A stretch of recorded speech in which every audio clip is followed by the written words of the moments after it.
Bismillahirrahmanirrahim. Assalamualaikum tuan-tuan dan puan-puan para pengguna yang budiman. Berjumpa lagi dalam siri Tata Bahasa Ringkas di bahasaarab.net.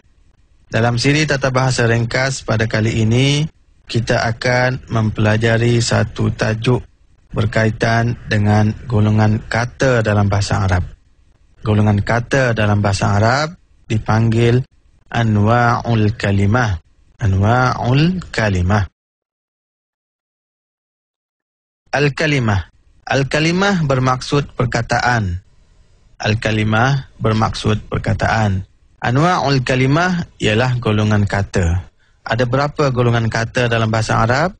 Golongan kata dalam bahasa Arab ada 3. Golongan kata dalam bahasa Arab ada 3, tuan-tuan dan puan-puan, pengguna yang budiman. Yang pertama ialah ismun. Ismun ialah golongan kata yang pertama dalam bahasa Arab. Apakah yang dimaksudkan dengan golongan kata ismun ini?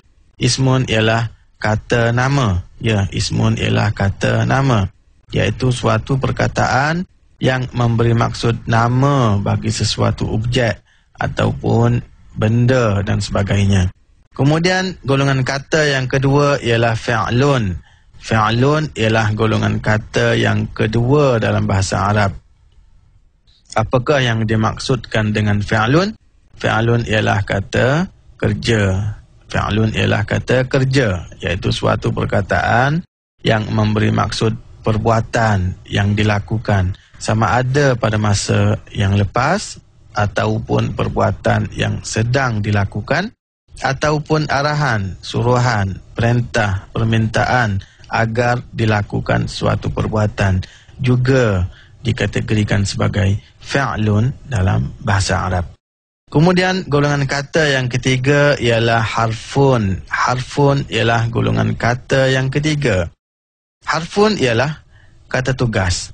Harfun ialah kata tugas, iaitu suatu perkataan yang tidak memberi maksud nama dan juga tidak memberi maksud perbuatan. Maka perkataan itu dikategorikan sebagai harfun dalam bahasa Arab. Seterusnya kita lihat contoh ismun. Contoh ismun di sini ialah perkataan Muhammad. Perkataan Muhammad ialah contoh bagi ismun kerana perkataan Muhammad memberi maksud nama seorang lelaki. Maka ia dikategorikan sebagai ismun dalam bahasa Arab. Contoh yang kedua ialah zahaba. Zahaba. Zahaba ialah contoh bagi fi'lun kerana zahaba bermaksud telah pergi. Zahaba bermaksud telah pergi yang mempunyai maksud perbuatan, iaitu perbuatan pergi. Maka ia dikategorikan sebagai fi'lun dalam bahasa Arab. Kemudian contoh harfun ialah perkataan ila. Ila bermaksud ke ataupun kepada. Ke ataupun kepada tidak memberi maksud nama dan juga tidak memberi maksud perbuatan. Maka perkataan ila dikategorikan sebagai harfun dalam bahasa Arab. Seterusnya tuan-tuan dan puan-puan para pengguna yang budiman, kita cuba lakukan sedikit praktis di sini, iaitu kita cuba ambil satu ayat bahasa Arab, iaitu Muhammadun zahaba ilal madrasah. Muhammadun zahaba ilal madrasah. Muhammad zahaba ilal madrasah ialah satu ayat bahasa Arab. Ada berapa perkataan dalam ayat ini? Kita cuba lihat. Yang pertama ialah perkataan Muhammad. Yang kedua ialah perkataan zahaba. Dan yang ketiga ialah perkataan ila. Dan yang terakhir ialah perkataan al-madrasah. Ada 4 perkataan ataupun 4 kalimah dalam ayat Muhammadun zahaba ilal madrasah. Seterusnya kita akan lihat satu persatu perkataan-perkataan yang terdapat dalam ayat Muhammadun zahaba ilal madrasah ini. Adakah ia merupakan ismun ataupun fi'lun ataupun harfun? Yang pertama ialah perkataan Muhammad.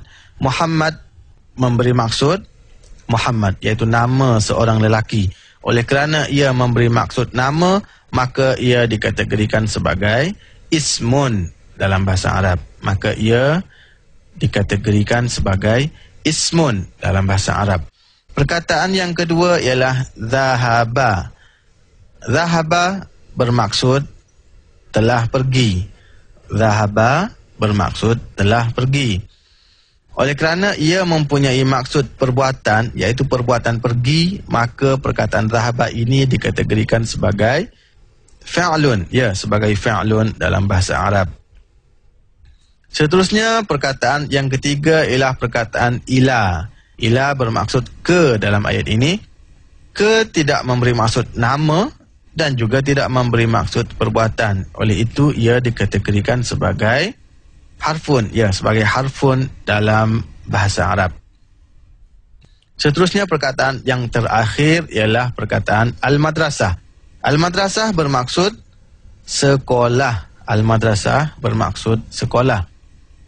Sekolah ialah nama ataupun kata nama bagi suatu tempat ataupun suatu bangunan. Maka ia dikategorikan sebagai ismun dalam bahasa Arab. Inilah 4 perkataan dalam ayat Muhammadun zahaba ilal madrasah, di mana terdapat 2 ismun, 1 fi'lun dan 1 harfun. Itulah sedikit penjelasan berkaitan dengan golongan kata dalam bahasa Arab, yang mana golongan kata dalam bahasa Arab ini terbahagi kepada 3.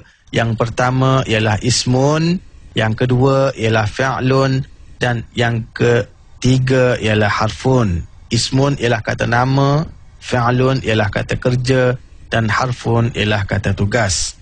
Semoga dengan penjelasan ini diharap ia dapat memberi gambaran ringkas tentang pecahan perkataan dalam bahasa Arab. Sehingga berjumpa lagi dalam siri ringkas tata bahasa Arab tahap permulaan di bahasaarab.net ini. Sekian, wabillahi taufiq wal hidayah. Wassalamualaikum warahmatullahi wabarakatuh.